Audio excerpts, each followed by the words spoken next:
did actually make it to midnight, but I probably should have went to sleep earlier because I needed more sleep, and it's hard for me to get out of bed this morning. But my shipper is literally 3 miles down the road, so I'll finish my little biscuit here. It's the first thing I've eaten in 2 days. I just realized that this morning, that I intended to fast one day, and then like that day turned into 2 days awake, and I didn't even think about it. And then this morning I was starving to death, so get a biscuit.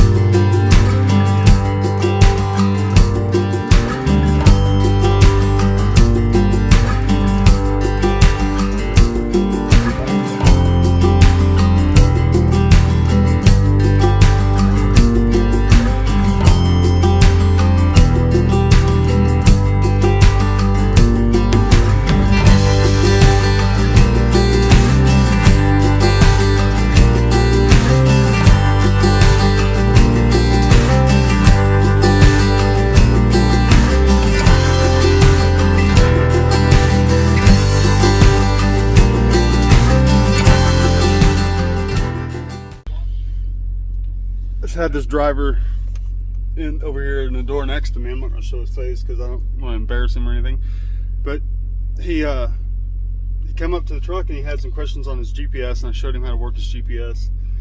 Then he had trouble figuring out where he was, like where he was going and stuff, and I told him where Lee Summit was and everything like that. And then he walked away, came back, he's like, I got one more question. He did like 3 more times.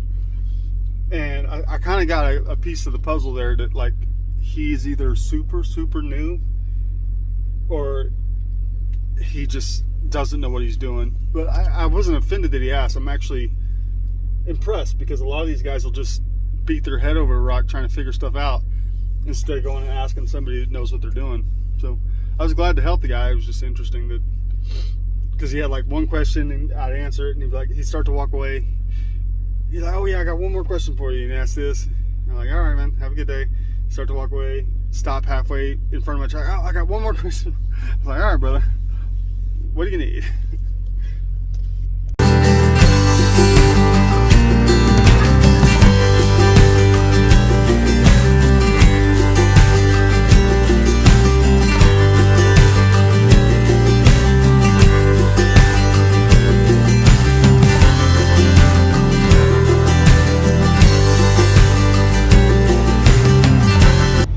Somebody in my videos comments said that I was going too fast in the parking lots and stuff. Like, no, that's hyperlapse. This is what it actually looks like, and I can't just record it like this all the time. It'd be super boring. This is what 5 mile an hour looks like on video. And when I switch back to hyperlapse, you'll be able to tell the difference. This is normal.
But I don't have to go in there to get that anymore. I have a app on my phone, and I can't stand the people that work there. They're rude and crappy with you. There's always something wrong with the fuel pumps. I'll go down to Neosho, to the Loves, where they're friendly and easy to get in and out of. You don't have to worry about attitude. Just in case you're somebody that happens to work in the service industry, which means gas stations, restaurants, when you treat somebody badly, it does affect their decisions. I only go in there if I have to, if I have no other choice. And I usually don't have to. I don't think I've bought anything in there for several years now. And the person that ticked me off probably doesn't even work there anymore. It doesn't matter. I still, every time I see it, I remember that interaction I had, go somewhere else. Well, I'm gonna stop trying to make predictions on what Hirschbeck's gonna do, because they got me after I deliver this thing tomorrow. I don't know how they're gonna. I have to get out of there tomorrow no later than noon. My appointment's at 8 a.m. I've been to that place before.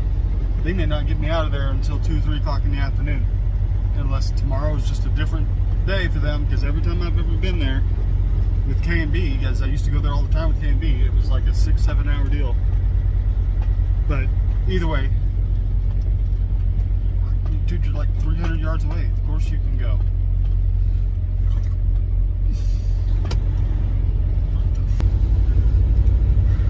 So instead of going home tomorrow, I'm going to go to Hooks, Texas to, says government plant. God only knows what that means. Probably something stupid. And then back up to Clarksville, which is only about a 6-hour drive from Little Rock to Hooks, Texas, back up to Clarksville. But that all relies on Little Rock getting me out of there at a reasonable time. We'll see.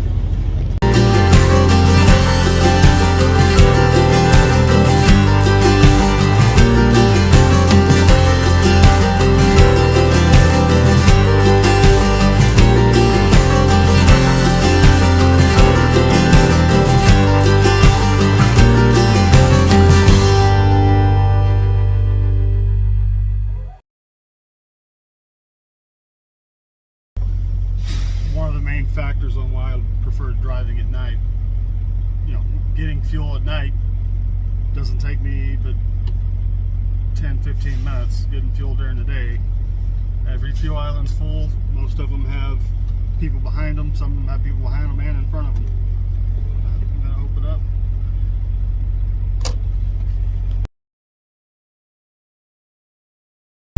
Dude in the ice cream truck.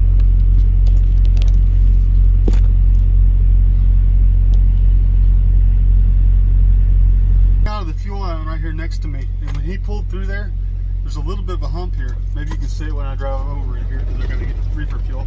Let's see. Watch the truck sit down. Our hipper back.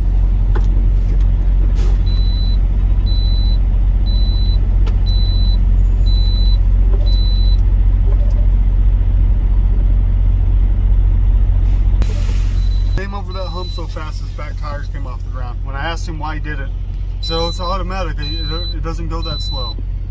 I'm like, whatever, dude. Pull up here and stop. I gotta go grab my reefer receipt, my fuel receipt. It's not that cold today. It's just windy, and that wind just kind of cuts through. It's like 36. It's not warm, but it's not cold really. On a calm 36-degree day, I won't even wear a jacket because I get so acclimated to the cold weather in the wintertime. But I'm gonna try to get up to that new Love's up on I-40 today, and then go get this thing delivered tomorrow morning. When I'm done there, I gotta go pick up a load in, it's called Hook, Texas. So, but that doesn't deliver till the next day either. So we'll get it done.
excited. He loves the snow. Freaking trailer just sunk.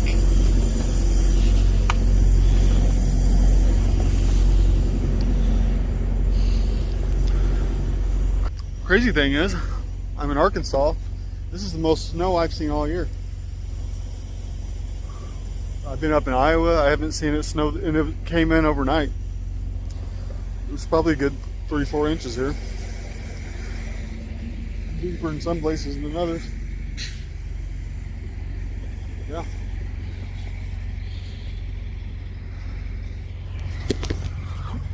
Oh yeah, it's good snowball fight snow. Oh, there he goes. I missed snow.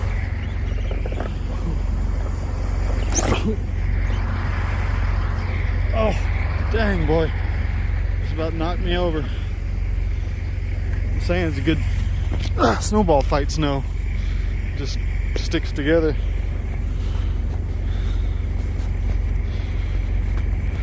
Diesel.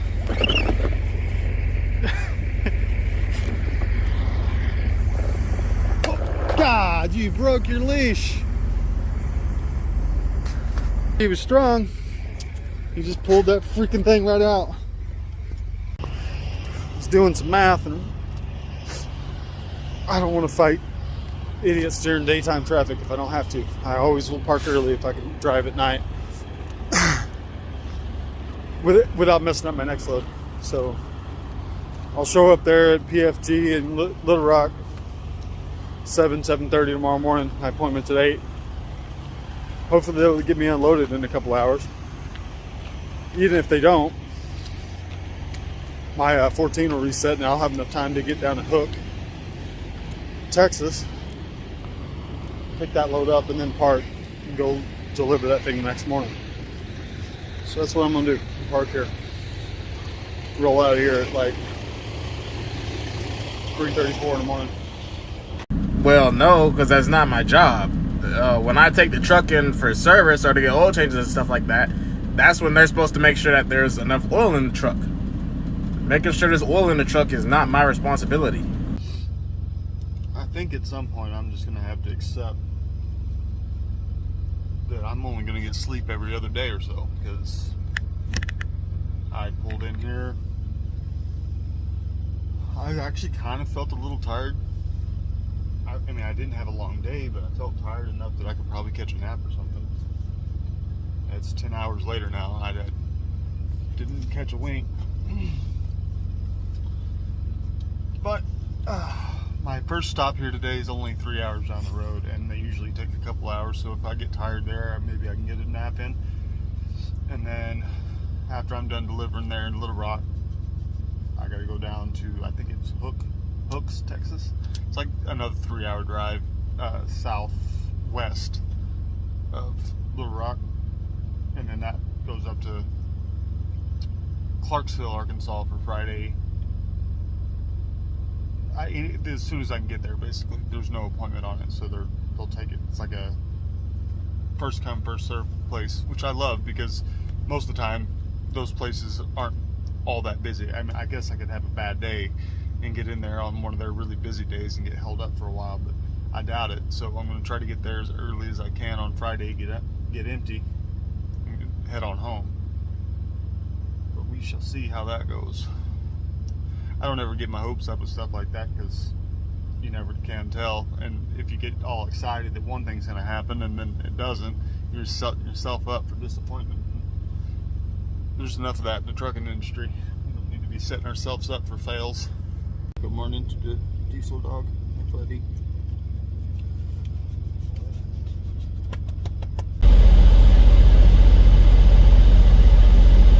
That's not great. I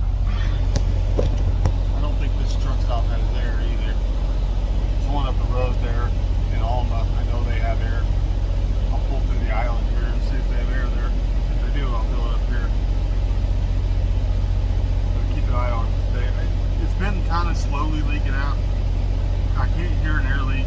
I don't see any damage to the tire. It could just be leaking out of the bead somewhere, or out of the valve stem maybe. I don't know, because I can't find the leak.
25 miles or something.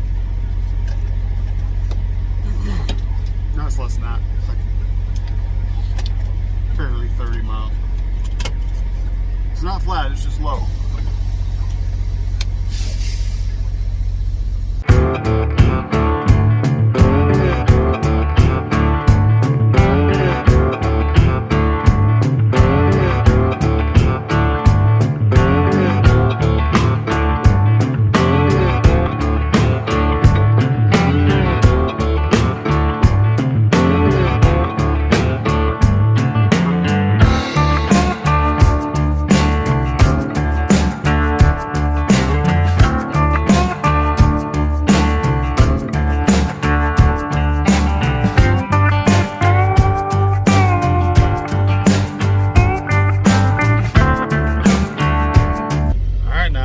Sit this phone here, show you the air, and you holler at me when it's over 100 psi there.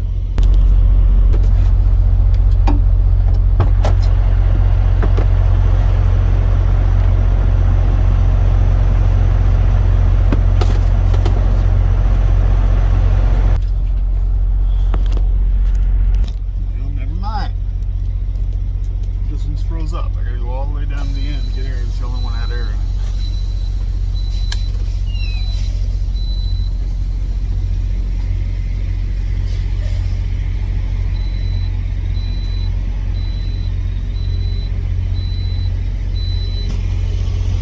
Stupid thing to do to back out of a fuel island.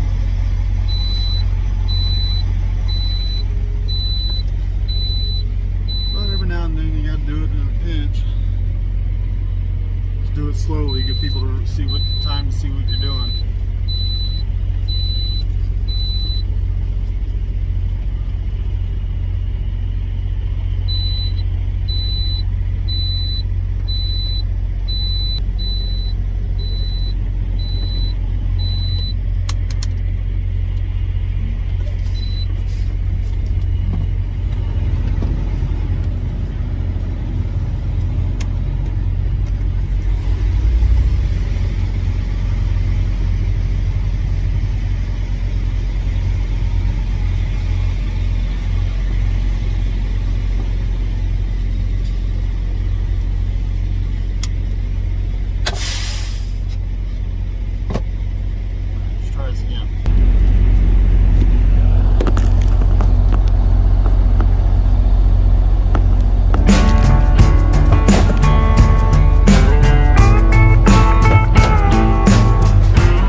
morning. Boy, it was a stressful way in this morning. I think I avoided about 15 different wrecks. People in a hurry in Little Rock today.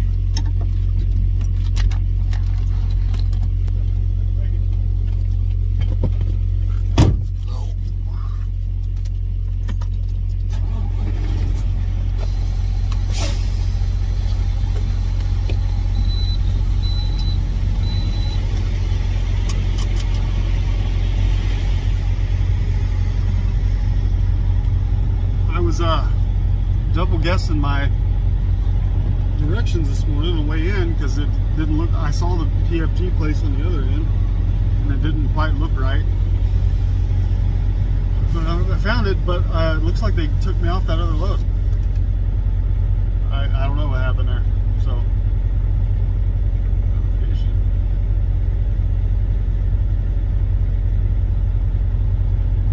that's just gone. There's nothing on there about that other load.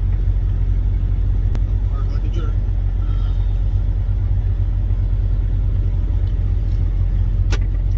To me, however you look in your parking spot says a lot about what kind of a driver you are. You know, if you come into a parking space and you just leave your truck all cattywampus, and it just makes you look like you don't know what you're doing. I mean, I judge other drivers that way. You know, I see a truck just, you know, like this in their parking spot or something. It's like freaking lazy son of a gun. Has no pride in his job. Has no, you know. I get it. It's a few extra seconds, but like I say, it just kind of shows me what you think about your job. And just like those guys that wear sweatpants and flip-flops everywhere. It's like, you're not a professional in anything. You're just a slacker. I try not to be too judgmental, but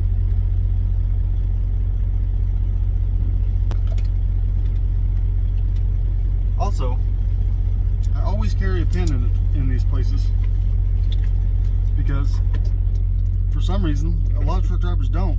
I end up lending my pen to people because they come in there without an ink pen. I don't get that at all. Alright, let's get checked in here. I didn't record backing up to the dock because I was on the phone with my dispatcher. Everything I had, everything they had my appointment at 0800 this morning.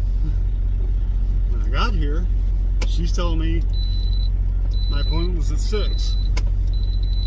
So they're going to charge a late fee.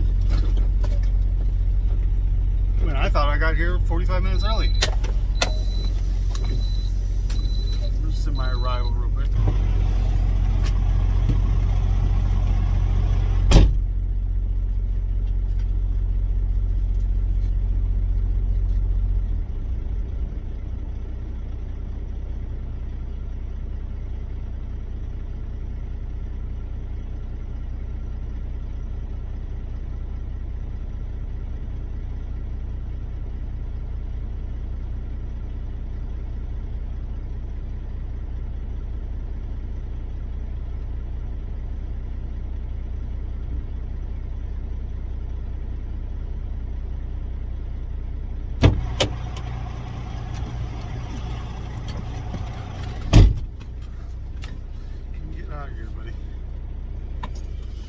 So yeah, I don't know how much that's going to be yet,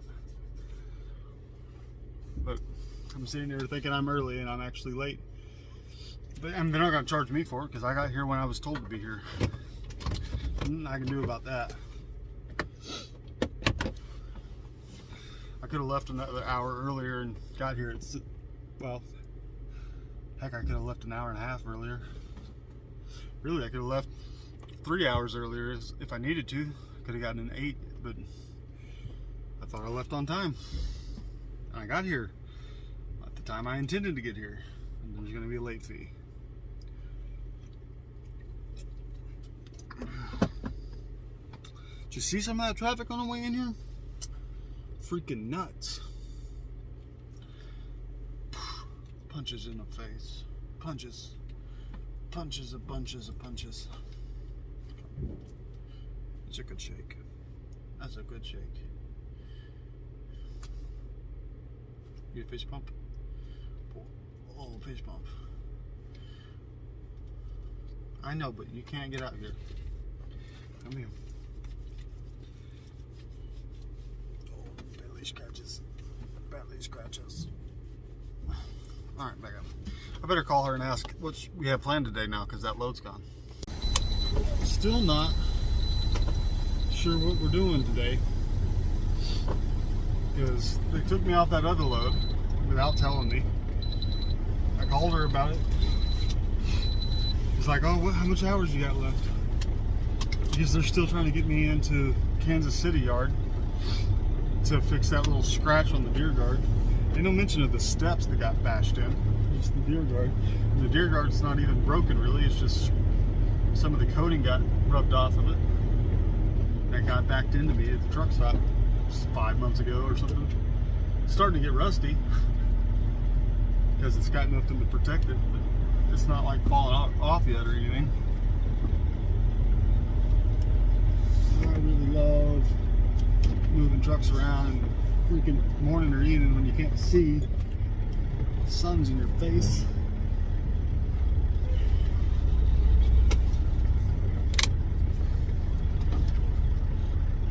Oh, that screwed up my head, guy. You're freaking kidding me. You couldn't have waited 20 seconds?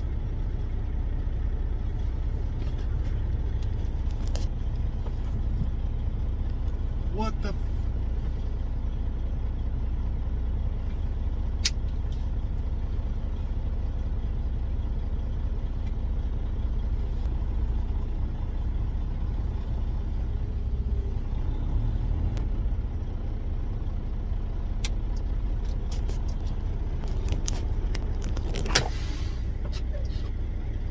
Anyway, I forgot what I was saying. Well, that guy had to see me trying to back out, and he just started. He didn't just pull out of the dock. He pulled in behind where I was trying to back. Whatever.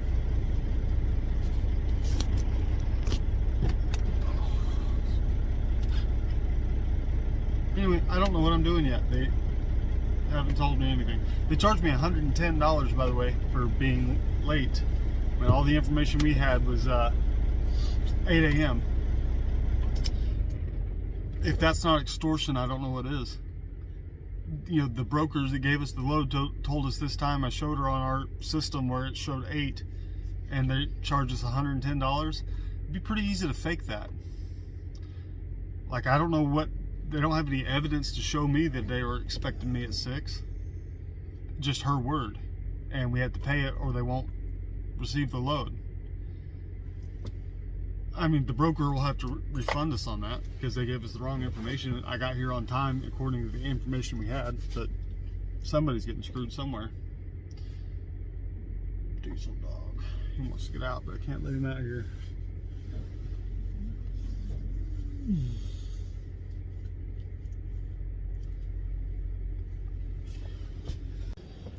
Oh.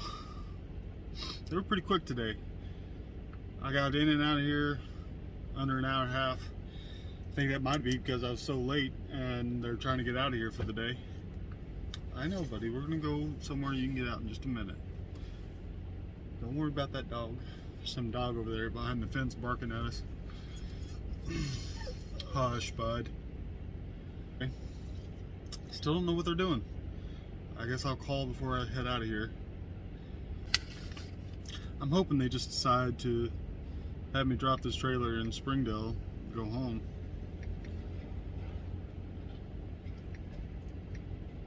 I don't think I'd get home today. Maybe. Just depends on how things play out. Just as long as they don't expect me to come back on the road a day earlier, I got plans. And they'll just have to deal with that. But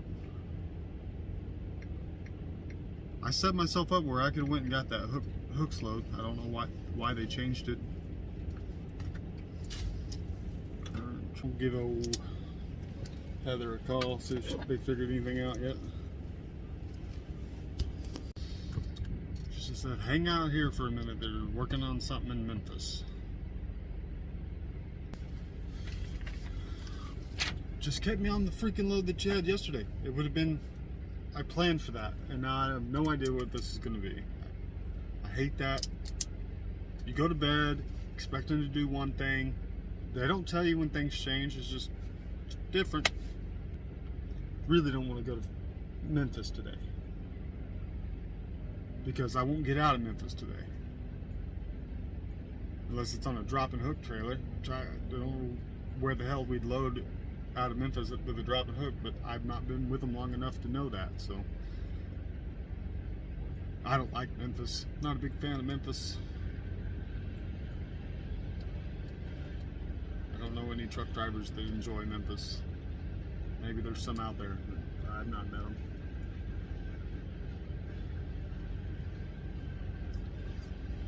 Some of the worst roads in the country.